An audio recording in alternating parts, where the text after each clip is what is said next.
Captain Kidd, the gentleman's fall from grace, the rope that would claim William Kidd's life, swayed gently in the Thames breeze, waiting with infinite patience for the man who had sailed from hero to villain on currents of gold and betrayal. Picture this: a world where the line between patriot and pirate was drawn not in blood but in politics, where a man's honor could be purchased with parliamentary votes and a gentleman's reputation destroyed by the very lords who had commissioned his sword. This is the stage upon which our tale unfolds, a theater of ambition, where the props are ships of war and the audience sits in drawing rooms thousands of miles from the action, deciding fates they cannot fathom. The year is 1645, and in the bustling port of Dundee, Scotland, a child draws his first breath of Highland air thick with the smoke of industry and the salt spray of the North Sea. Dundee, that merchant's paradise, where flax becomes linen and dreams become fortunes, where Presbyterian work ethic wrestles daily with Highland pride, and where a man's worth is measured not by his birth, but by his capacity for honest labor and shrewd dealing. But let us not pretend we know the exact circumstances of William Kidd's birth, for records in those turbulent times were kept by men too busy surviving to worry overmuch about posterity. What we do know is that he emerged from the merchant class of a nation caught between its ancient clan loyalties and its growing commercial ambitions, shaped by the granite pragmatism of Scottish character and the limitless horizons of maritime trade. Scotland, in the mid-17th century, was a nation remaking itself, casting off the romantic feudalism of Highland tradition in favor of the hard-edged capitalism that would eventually make Glasgow and Edinburgh centers of empire. Young William would have grown up breathing the intoxicating mixture of Presbyterian virtue and mercantile ambition, learning that God helped those who helped themselves, and that fortune favored the prepared mind over the noble bloodline. The Scotland that shaped him was harsh, unforgiving, and utterly practical. Here, in the land of John Knox and Adam Smith, a man learned early that survival depended not on birthright but on capability, not on ancestral glory but on personal industry. The clan system that had dominated the Highlands for centuries was giving way to something far more modern and infinitely more ruthless: the merchant capitalism that would eventually conquer the world. This was the forge that shaped William Kidd's character. Presbyterian discipline wedded to Highland pride, commercial acumen, tempered by clan loyalty, and above all, the absolute conviction that a man of ability could rise as high as his courage and cunning could carry him. He would need every ounce of these qualities for the extraordinary journey that lay ahead. But our story truly begins when the boy became a man and traded the familiar streets of Dundee for the rolling deck of a merchant vessel bound for the New World. The Americas in the late 17th century were England's great experiment in organized greed. Vast territories ripe for exploitation by anyone bold enough to risk capital and clever enough to navigate the treacherous currents of colonial politics. New York, or as it was still sometimes called by those with long memories, New Amsterdam, was the beating heart of this new world of opportunity. Here, where the Dutch legacy of commercial tolerance mingled with English administrative efficiency, a Scotsman with sailing skills and business sense could carve out a respectable fortune. The city pulsed with the rhythm of international trade, its harbor filled with vessels flying every flag in Christendom, all united in the common pursuit of profit. William Kidd arrived in this maritime paradise sometime in the 1680s, already a master mariner with that indefinable quality that marks natural leaders of men. He possessed a rare combination of seamanship and business acumen that New York's merchant community valued above all other virtues. Here was a man who could not only sail a ship through treacherous waters, but could also calculate cargo weights, negotiate freight rates, and manage the complex financial instruments that made international trade possible. His rise was meteoric by the standards of the day. Within a few years, he had established himself as one of New York's most respected ship captains, commanding vessels in the lucrative Caribbean trade that connected the Sugar Islands with the hungry markets of North America and Europe. His reputation for reliability and competence spread throughout the merchant community, and his name became synonymous with successful voyages and profitable returns. Marriage to Sarah Bradley Ort in 1691 sealed his transformation from Scottish immigrant to New York gentleman. Sarah was no ordinary colonial wife. She was one of the wealthiest women in the province. Twice widowed and possessed of property that included substantial holdings in Manhattan itself. The marriage was both a love match and a strategic alliance that elevated Kidd into the very highest ranks of colonial society. With Sarah's wealth behind him and his own reputation as security, Kidd began investing in property and expanding his maritime operations. He owned ships, warehouses, and significant real estate in what would eventually become some of the most valuable land in America. By any reasonable measure, he had achieved the American dream decades before that phrase was coined up. Successful immigrant who had parlayed skill and ambition into substantial wealth and social position. But respectability, however profitable, was not enough to satisfy a man of Kidd's temperament. The sea called to him with the same irresistible voice that had lured him from Scotland. And when King William's War erupted between England and France, he answered that call with the enthusiasm of a man born for conflict. Privateering in the 1690s was not the chaotic brigandage that would later characterize Caribbean piracy. It was instead a highly regulated form of state-sponsored commerce raiding, conducted under royal commission and subject to detailed legal oversight. A privateer was, in effect, a businessman with a license to commit acts of war, operating under strict rules that governed everything from the division of prize money to the treatment of prisoners. Kidd's first major privateering expedition came in 1691, when he was commissioned to command the Blessed William in operations against French shipping in the Caribbean.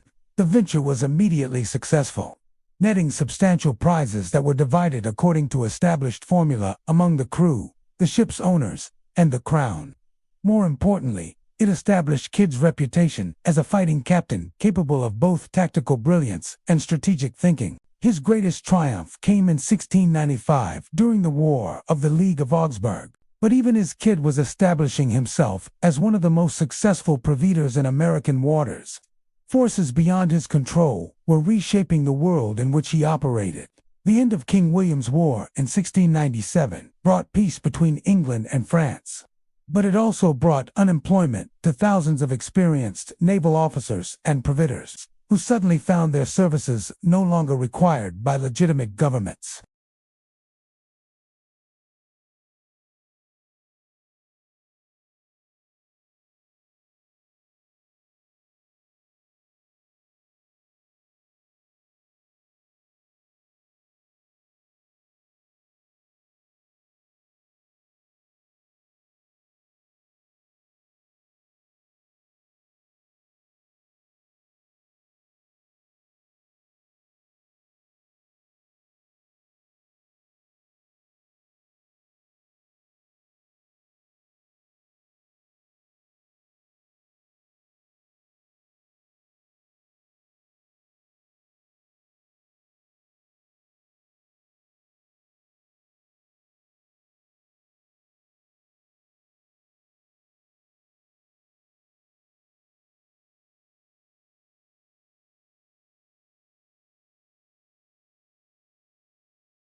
Many of these men, faced with a choice between poverty and piracy, chose piracy.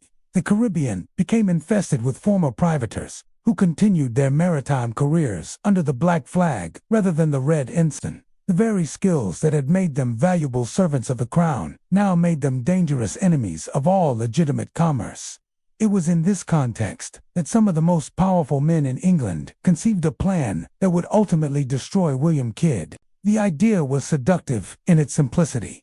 Commission a proven fighting captain to hunt down and destroy the pirate fleets that were disrupting trade throughout the Indian Ocean. The commission would be legal, the cause righteous, and the profits derived from captured pirate treasure would be substantial enough to satisfy all parties involved.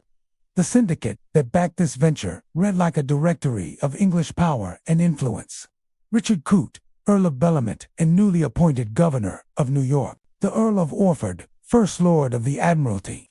The Earl of Romney, Master General of the Ordnance. The Duke of Shrewsbury, Secretary of State. And behind them all, providing political cover and unofficial blessing, King William III himself. These were not men accustomed to failure or inclined to accept responsibility for ventures that went awry. They were the masters of an empire that was rapidly becoming the dominant force in global commerce, and they approached the pirate problem with the same ruthless efficiency they brought to all obstacles that stood between England and greater wealth. The commission they offered Kidd seemed straightforward enough. Sail to the Indian Ocean with a letter of marque authorizing him to capture pirates and French vessels, divide the proceeds according to established formula, and return to New York with his reputation enhanced and his fortune secure. What could possibly go wrong with such a simple, legal, and profitable enterprise? Everything, as it turned out. The first problem was the ship. The Adventure Galley was a hybrid vessel, designed to operate under both sail and/or power in the variable wind conditions of the Indian Ocean. She was fast, heavily armed, and theoretically perfect for hunting pirates in the complex waterways around Madagascar and the Arabian Peninsula. In practice, she was a maintenance nightmare that leaked like a sieve and required constant repairs to keep her seaworthy. The second problem was the crew. Kidd had planned to sail with experienced sailors recruited from New York's Merchant Marine, men whose loyalty he could count on and whose competence he could trust. Instead, he found himself forced to accept whatever men he could find in London's dockside taverns, a collection of former pirates, discharged naval ratings, and general waterfront riffraff, who signed on for the adventure and the promise of prize money. The third problem was time. The longer Kidd remained in port, dealing with administrative delays and technical difficulties, the more his carefully recruited crew melted away in search of other opportunities. By the time the Adventure Galley was ready for sea, he was forced to accept virtually anyone willing to sign articles, regardless of their background or reliability. But the greatest problem of all was one that Kidd could not have foreseen. The political situation in England was changing rapidly, and the powerful men who had backed his venture were beginning to have second thoughts about their association with such a controversial enterprise. The Tory opposition in Parliament was already questioning the wisdom of licensing private vessels to operate against pirates, arguing that such commissions were little more than invitations to commit piracy under color of law. They pointed to the difficulty of distinguishing between legitimate prizes taken under letter of marque and illegal captures that violated the rights of neutral nations. More ominously, they were beginning to ask pointed questions about the financial arrangements that governed the venture. Why were the profits being divided among private investors rather than flowing to the royal treasury? What oversight existed to ensure that captured vessels were indeed pirates rather than innocent merchants? And who would be held responsible if the expedition went wrong? These were uncomfortable questions for men whose political careers depended on maintaining reputations for probity and patriotism. As criticism mounted, Kidd's backers began to distance themselves from their own creation, preparing to sacrifice him, if necessary, to preserve their own positions. Unaware of these developing political storms, Kidd sailed from London in April 1696 with a crew of 154 men and high hopes for a profitable cruise. His commission authorized him to capture pirates and French vessels encountered during a voyage that was expected to last approximately 2 years. The financial arrangements called for the Crown to receive 10% of all prizes, the crew to receive 60%, and the remaining 30% to be divided among the investors who had funded the expedition. On paper, it was an ideal arrangement that promised substantial profits for all parties while serving the strategic interests of English commerce. In practice, it was a recipe for disaster that would destroy careers, provoke international incidents, and ultimately cost William Kidd his life. The voyage began badly and deteriorated from there. The adventure galley's chronic leaks required constant pumping. Her hybrid propulsion system proved temperamental and unreliable, and her crew demonstrated an alarming tendency toward insubordination whenever discipline was relaxed.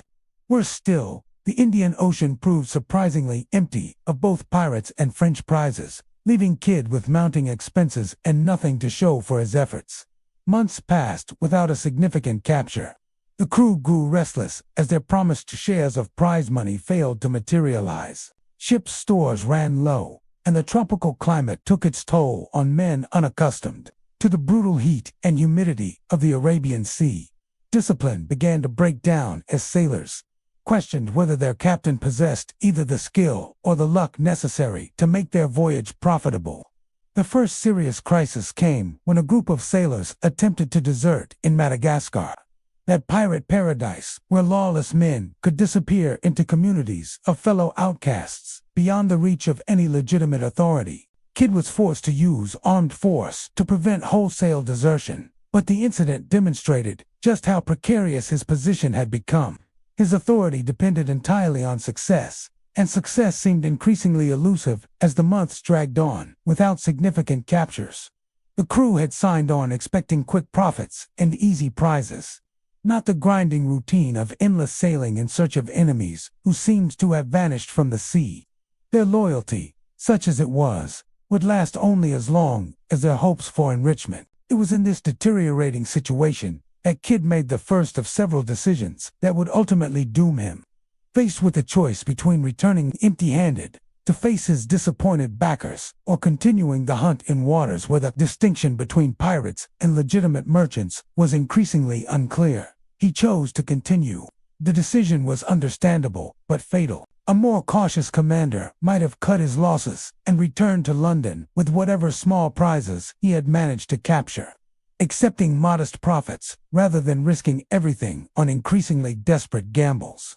But Kidd was not a cautious man, and the pressures he faced, financial, political, and personal, made retreat seem impossible. His commission authorized him to capture French vessels as well as pirates, but the definitions were maddeningly vague. What constituted a French vessel in waters where ships routinely flew false colors and carried multiple sets of papers? How could he distinguish between legitimate French merchants and ships operating under French protection?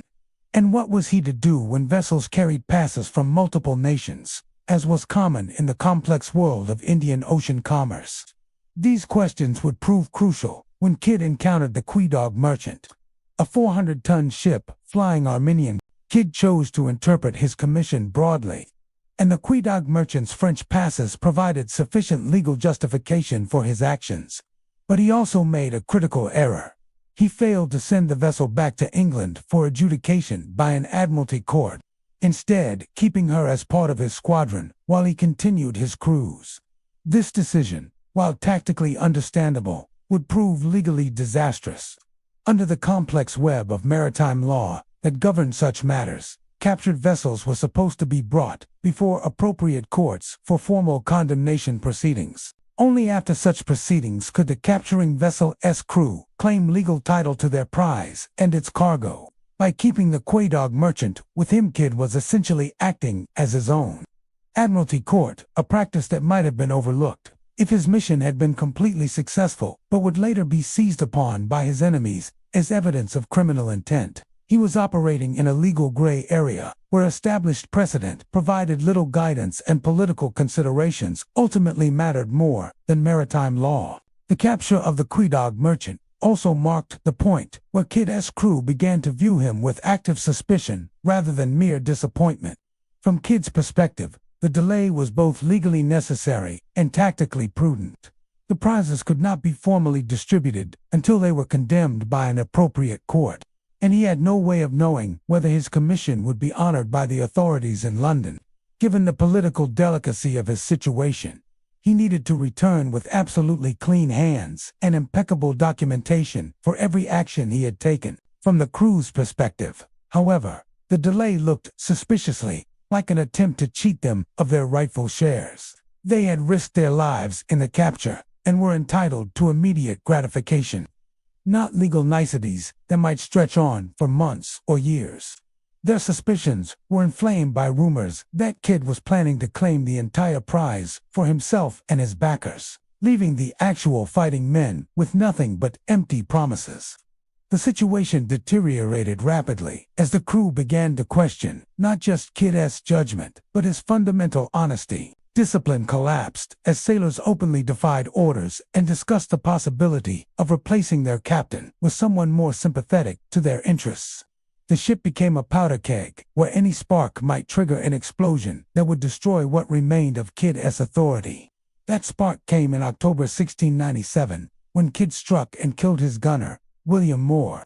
During a heated argument about the captain's tactics, Moore had been openly critical of Kidd's leadership and had questioned his courage in front of the crew. Accusations that no ship's captain could tolerate without fatally undermining his position. The confrontation began as a typical shipboard dispute over discipline and escalated into something far more serious. Moore accused Kidd of cowardice for avoiding a potential prize, suggesting that a braver captain would have attacked regardless of the legal uncertainties involved. Kidd responded by ordering Moore to be silent, but the gunner continued his harangue, questioning not just the captain's courage, but his competence and honesty. What happened next was witnessed by multiple crew members and would later be recounted in various legal proceedings. Kidd, enraged by Moore's public insubordination, grabbed a bucket and struck the gunner on the head with sufficient force to fracture his skull. Moore died the following day, making Kidd not just a suspected pirate but an accused murderer. The killing of William Moore marked the point of no return in Kidd's transformation from respected privateer to hunted criminal. Whatever legal justification he might have claimed for his previous actions, the murder of a crew member under his command was an unambiguous crime that no commission or political backing could excuse. Word of the incident spread quickly among the crew, confirming their worst suspicions about their captain's character and intentions. If he could kill William Moore in a moment of anger, what might he do to sailors who continued to question his authority? The atmosphere aboard the Adventure galley became one of barely suppressed mutiny, with crew members openly discussing plans to seize the ship and divide its treasures among themselves. Kidd's position was now impossible. He could not return to London without facing charges for Moore's murder. But he could not continue his cruise with a crew that regarded him as both a tyrant and a coward. His commission, which had once seemed like a ticket to wealth and honor, had become a death warrant that would follow him wherever he sailed. The solution he chose was perhaps the only one available to a man in his desperate circumstances. He would continue operating in the Indian Ocean, taking whatever prizes he could find while avoiding contact with any authority that might question his actions. It was a strategy born of desperation rather than calculation, but it offered at least the possibility of accumulating enough wealth to buy his way out of his legal difficulties. This decision completed his transformation from privateer to pirate, though he continued to insist that all his actions were covered by his original commission. In his own mind, he remained a loyal servant of the crown who had been forced into increasingly questionable actions by circumstances beyond his control. To the rest of the world, however, he had become exactly what his commission had authorized him to hunt: a pirate operating beyond the protection of any legitimate government. The next 2 years of Kidd's life were a nightmare of endless sailing, punctuated by increasingly desperate attempts to capture enough prize money to resolve his mounting legal and financial difficulties. His crew remained nominally under his command, but their loyalty was held only by their shared complicity in his crimes and their hope that continued piracy might eventually make them rich enough to buy pardons from some corrupt colonial official. During this period, Kidd captured several more vessels of questionable legal status, each capture making his situation more precarious. While doing little to solve his fundamental problems, he was caught in a vicious cycle where each crime he committed to escape the consequences of previous crimes only deepened his legal difficulties and made eventual reconciliation with legitimate authority less likely. Meanwhile, word of his activities was reaching London through the extensive intelligence networks maintained by the East India Company and various colonial governments. The political situation there had changed dramatically since his departure, with his original backers now facing serious questions about their association with an increasingly notorious pirate captain. The Tory opposition in Parliament was using Kidd's apparent transformation from licensed privateer to common pirate as a weapon against the Whig government that had originally sanctioned his mission. They argued that the entire venture had been misconceived from the beginning and that the noble lords who had backed it were either incompetent or corrupt. Faced with these political attacks, Kidd's original supporters began to distance themselves from their erstwhile protege with the ruthless efficiency that marked their approach to all political problems. The Earl of Bellamont, who had been instrumental in organizing the original expedition, now found it convenient to portray himself as an innocent victim of Kidd's treachery rather than an active participant in the venture's planning. This political realignment sealed Kidd's fate even before he began his voyage home. The men who had commissioned his mission were now preparing to sacrifice him to preserve their own careers, and no amount of captured treasure would be sufficient to buy their continued protection. He had become a political liability that had to be eliminated, regardless of the legal merits of his case. The final act of this tragedy began in 1699, when Kidd finally abandoned the adventure galley, which had become unseaworthy after years of hard service in tropical waters, and purchased a sloop that he renamed the Adventure Prize. His plan was to return to the Caribbean. This faith would prove tragically misplaced. When Kidd finally surrendered himself to Bellamont in Boston in July 1699, he discovered that his former patron had already decided to sacrifice him to political necessity instead of the negotiated settlement he expected. He found himself under arrest and facing extradition to London to stand trial for piracy and murder. The arrest of William Kidd created a sensation throughout the English-speaking world. Here was a man who had been commissioned by some of the most powerful nobles in England, who had operated under royal authority, and who now stood accused of the very crimes he had been sent to suppress. The case raised fundamental questions about the relationship between private enterprise and state authority, between individual responsibility and institutional accountability. Bellamont's handling of the arrest was a masterpiece of political theater, designed to maximize his own credit, while minimizing any suggestion that he had been complicit in Kidd's alleged crimes. The governor portrayed himself as the instrument of royal justice, courageously arresting a dangerous criminal despite their previous association. Any suggestion that he had been involved in planning or authorizing Kidd's mission was firmly rejected. The treasure that Kidd had accumulated during his voyages, substantial, but far less than the legendary sums that popular imagination would later assign to it, was seized by the colonial authorities and eventually shipped to London as evidence in his trial. The relatively modest nature of this treasure would later be used by his prosecutors as evidence that he had hidden additional wealth in secret locations, though no such hidden treasure was ever discovered. Kidd's extradition to London was delayed for over a year, while colonial and imperial authorities debated the legal procedures involved in transferring such a high-profile prisoner. During this period, he remained in Boston jail under conditions that reflected both his former status as a gentleman and his current position as an accused criminal. He was allowed to correspond with his family and legal advisors, but these communications were carefully monitored by authorities seeking additional evidence of his crimes. The delay worked entirely to the advantage of his prosecutors, who used the time to build their case and coordinate their political strategy. By the time Kidd was finally transported to London in early 1701, public opinion had been thoroughly prepared to view him as a monster whose crimes justified the harshest possible punishment. The trial of William Kidd was less a legal proceeding than a political necessity designed to resolve embarrassing questions about the involvement of powerful men in dubious enterprises. The outcome was predetermined by political considerations that had nothing to do with the legal merits of the case.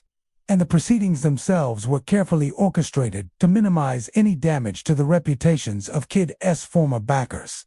The Crown's case was built around two central charges. That Kid had committed piracy by capturing vessels not covered by his commission, and that he had murdered William Moore in circumstances that could not be justified by the necessities of shipboard discipline. Both charges were serious, but both were also complicated by legal and factual ambiguities that might have provided the basis for successful defense under different political circumstances. The piracy charges centered on the capture of the Quedagh Merchant and several other vessels that the prosecution claimed were taken illegally. Kid's defense was that these ships carried French passes that made them legitimate prizes under his commission.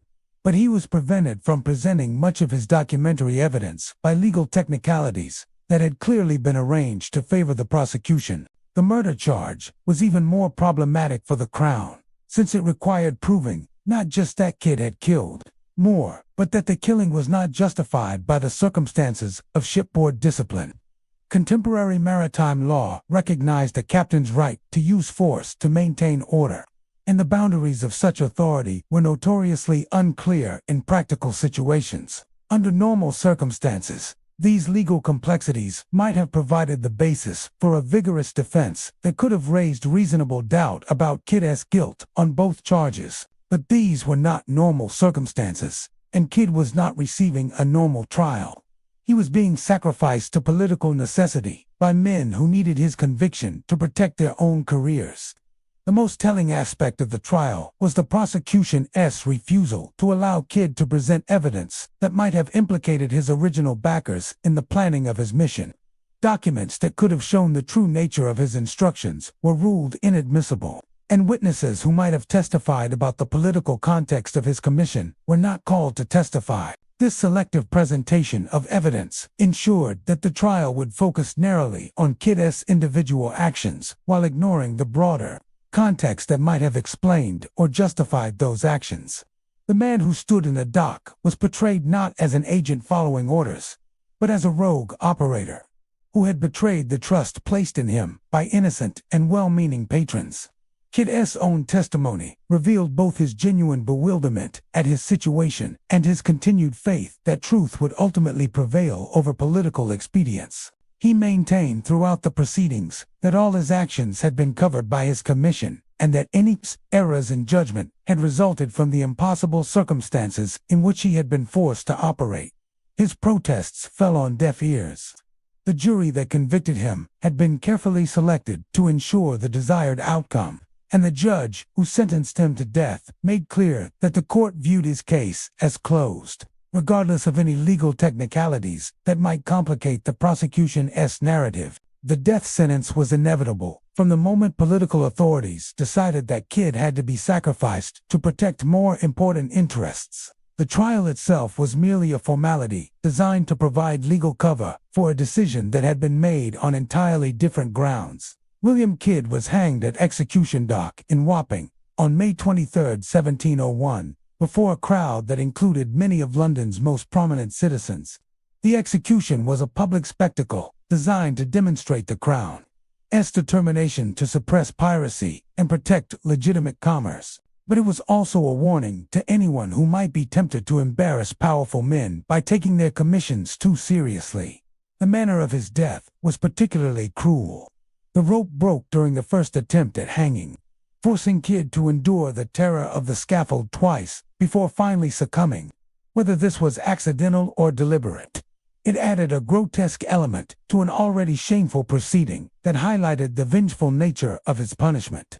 His body was then gibbeted, hung in chains at the mouth of the Thames as a warning to other would-be pirates. The corpse remained there for years, slowly rotting in the tidal air, while serving as a grim reminder of what happened to men who forgot their place in the established order of things. But death could not resolve the contradictions that had defined William Kidd's life and career. If anything, his execution only highlighted the fundamental questions that his case had raised about the relationship between private enterprise and public authority, between individual responsibility and institutional accountability. The men who had commissioned his mission continued their careers without apparent damage to their reputations. The Earl of Bellamont died in 1701, shortly after Kidd's execution, carrying whatever guilty knowledge he possessed to his grave. The other noble backers of the venture successfully distanced themselves from their former agent and suffered no political consequences for their association with his mission. This outcome revealed the essential injustice of Kidd's fate. He had been executed not for crimes he had committed but for political embarrassments he had caused, not for violating his commission but for taking it too seriously, not for betraying his backers but for expecting them to honor their obligations to him. The case established a precedent that would haunt Anglo-American legal practice for generations. The principle that powerful men could escape responsibility for their actions by sacrificing subordinates who had carried out their orders. Kidd, the legend that grew up around Captain Kidd, bore little resemblance to the complex reality of his life and career. Popular imagination transformed him into a romantic figure of maritime adventure, a gentleman pirate whose buried treasure still waited to be discovered by lucky fortune hunters. The contradictions and injustices of his actual story were smoothed away in favor of a simpler narrative that served the needs of entertainment rather than historical understanding. This legendary version of Kidd's story served important cultural functions in an age when Americans were beginning to construct their own national mythology. He became a symbol of individual enterprise and adventure, a man who had dared to challenge established authority and had paid the ultimate price for his audacity. The fact that his challenge had been authorized by that same authority was conveniently forgotten in favor of a more dramatically satisfying narrative. The treasure hunting that his story inspired became a minor industry in its own right, with countless expeditions searching for wealth that probably never existed in the legendary quantities that popular imagination assigned to it. These searches revealed more about the hopes and dreams of the searchers than about the historical reality of Kidd's career, but they served to keep his name alive in popular consciousness long after more historically significant figures had been forgotten. Modern historical scholarship has begun to restore some balance to Kidd's reputation, recognizing him as a victim of political injustice rather than a simple criminal deserving of punishment. The publication of previously suppressed documents has revealed the extent to which his trial was a political proceeding disguised as a legal one, and the complex circumstances that had made his mission almost impossible to complete successfully. But this scholarly rehabilitation has had little impact on popular understanding of his story, which continues to be dominated by romantic notions of pirate adventure and buried treasure. The legend has become more powerful than the reality, serving cultural needs that have nothing to do with historical accuracy or legal justice. Perhaps this persistence of legend over history is itself a form of justice for William Kidd. The men who sacrificed him to protect their own careers have been largely forgotten by popular memory, while their victim has achieved a form of immortality that would have astonished his contemporary enemies. His name is known to millions who have never heard of the Earl of Bellamont or the political circumstances that led to his destruction. The archaeological investigation of sites associated with Kidd's career has added new dimensions to our understanding of his story, while doing little to resolve its fundamental contradictions. Excavations in Madagascar and the Caribbean have revealed artifacts that confirm the basic outline of his voyages, while providing tantalizing hints about the daily reality of life aboard his ships. These physical remnants, cannonballs and pottery shards, ship-s fittings and personal effects bridge the gap between legend and history in ways that written documents cannot. They remind us that behind all the political maneuvering and legal complexities stood real men who lived, fought, and died in pursuit of dreams that ultimately proved as insubstantial as morning mist. Yet even these archaeological discoveries have been filtered through the lens of treasure hunting and popular romance, with media coverage focusing more on the possibility of discovering Kidd's legendary wealth than on the historical insights provided by careful scholarly investigation. The man continues to be overshadowed by his myth, the complex reality of his career obscured by the simpler narrative demands of popular entertainment. This distortion reflects broader problems in how we understand and remember the past, particularly when that past involves uncomfortable questions about power, authority, and justice. It is easier to transform William Kidd into a romantic adventurer than to confront the institutional failures and political cowardice that led to his destruction. The comfortable distance of centuries allows us to enjoy the drama of his story, while avoiding its more troubling implications about the nature of justice and the abuse of power. We can admire his courage and deplore his fate without examining too closely the systems that created both his opportunities and his destruction. But perhaps there is value in maintaining both perspectives, simultaneously acknowledging the injustices of Kidd's treatment while recognizing the genuine moral complexities of his situation. He was neither the simple villain portrayed by his prosecutors, nor the innocent victim depicted by his modern defenders, but something more complicated and more human. A man caught between competing loyalties and impossible circumstances, who made choices that seemed reasonable at the time, but proved catastrophic in their consequences. His story illuminates the price of ambition in an age when the boundaries between legitimate enterprise and criminal activity were constantly shifting, when individual initiative was both encouraged and feared by established authority, when the rewards for success were enormous but the penalties for failure were absolute. The world that destroyed William Kidd was one in transition between medieval concepts of personal loyalty and modern notions of institutional accountability. He operated according to older codes of honor and obligation, while being judged by newer standards of legal precision and political expediency.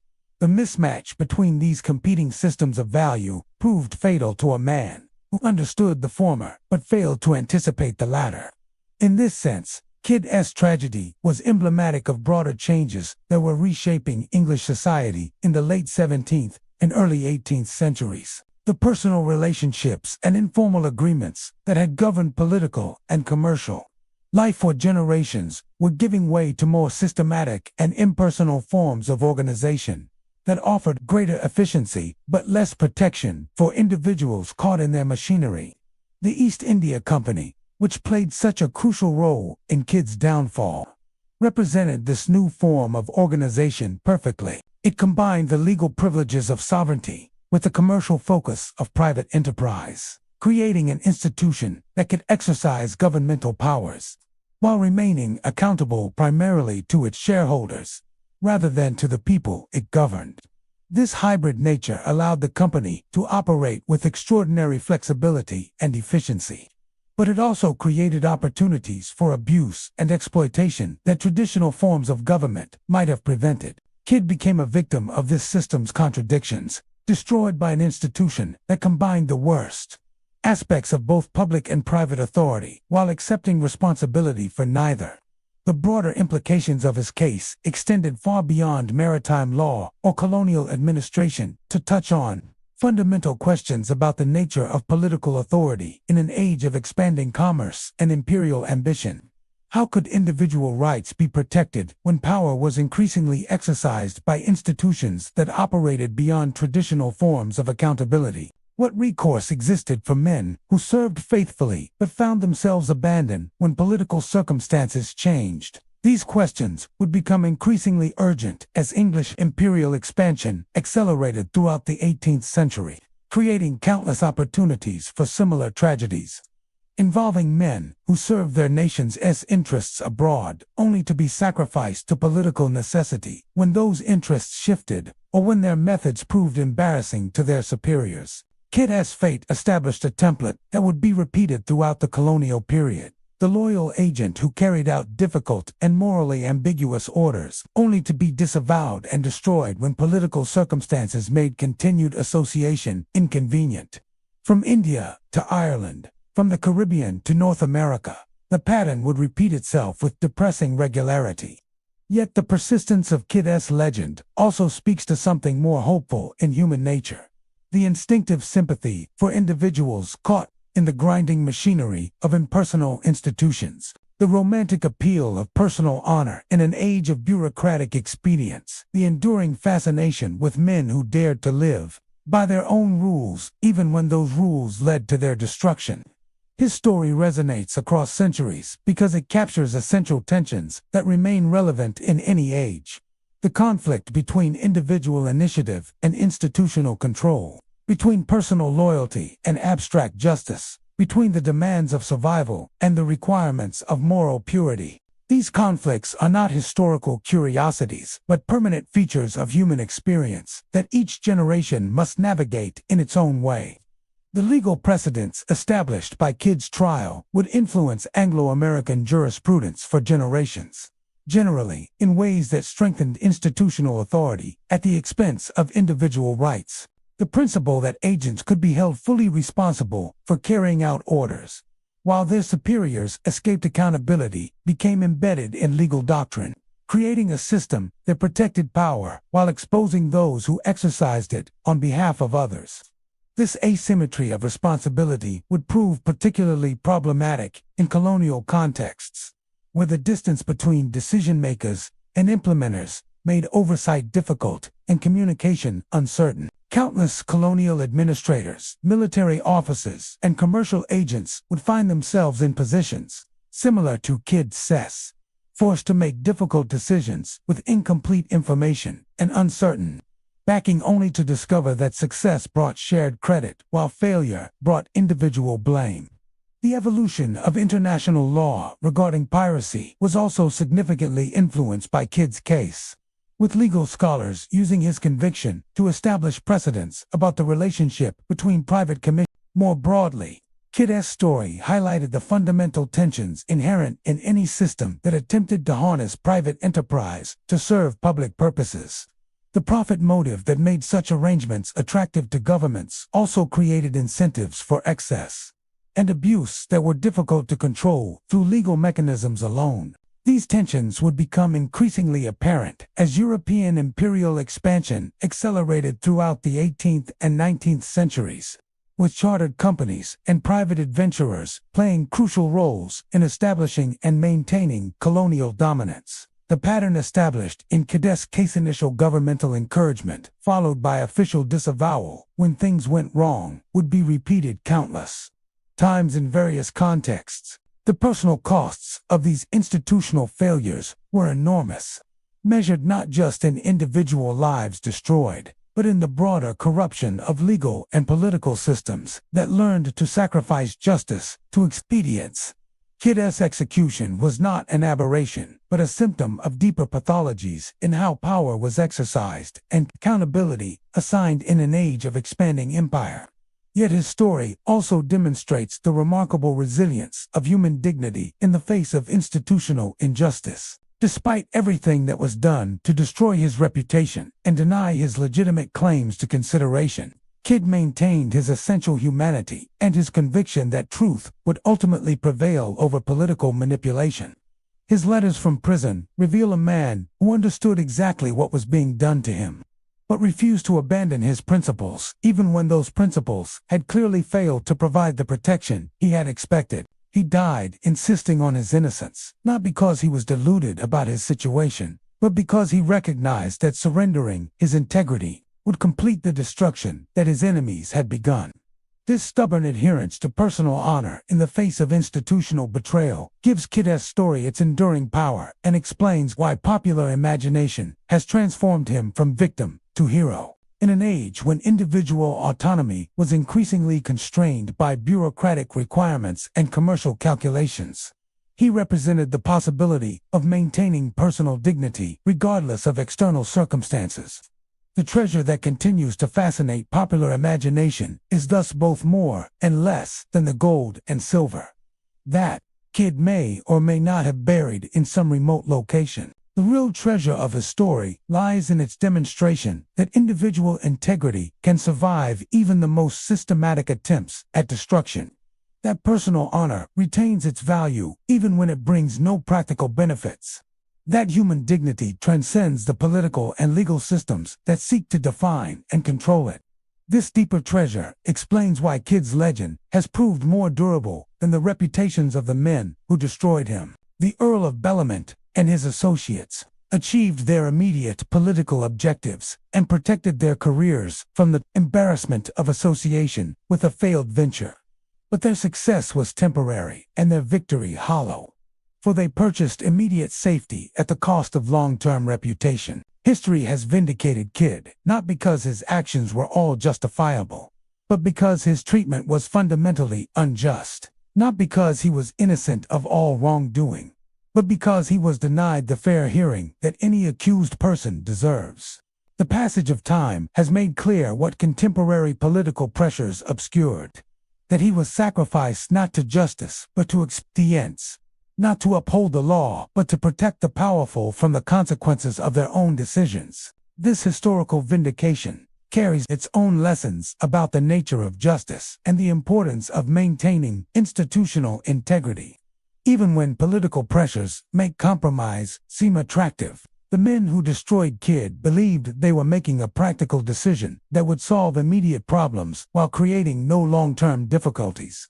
They failed to anticipate that their actions would establish precedents that would undermine the very institutions they sought to protect. The corruption of legal proceedings for political purposes inevitably corrupts the entire system of law, making it less effective as a tool for maintaining social order and protecting individual rights.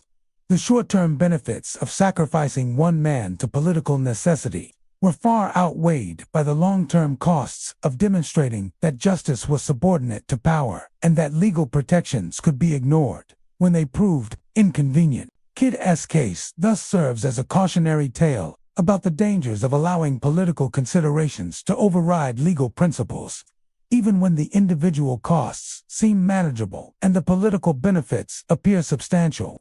The erosion of institutional integrity is a gradual process that often begins with seemingly justified compromises in difficult circumstances. But the ultimate consequences can be far more severe than the immediate problems that such compromises are intended to solve. The modern reader, living in an age when similar tensions between individual rights and institutional authority continue to generate controversy, can find in Kidd's story both warning and inspiration.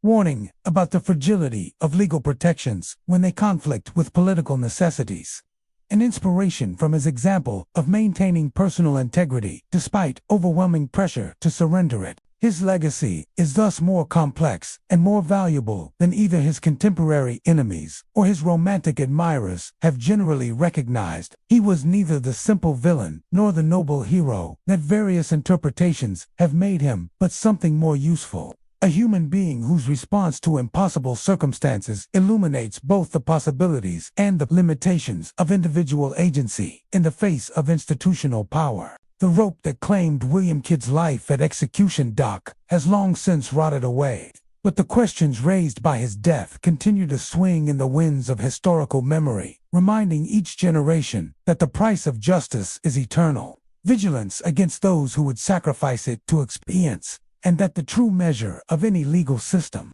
lies not in its treatment of the powerful, but in its protection of those who have nowhere else to turn for fairness and mercy. In the end, perhaps, that is the most fitting epitaph for Captain William Kidd, that he died so that others might live with greater security under law, that his sacrifice, however unjust, helped establish principles that would eventually provide better protection for future victims of institutional abuse, and that his memory serves as a permanent reminder that individual dignity must never be surrendered to collective convenience, no matter how compelling the immediate pressures may seem. The treasure hunters who continue to search for his legendary wealth are seeking something that exists only in imagination.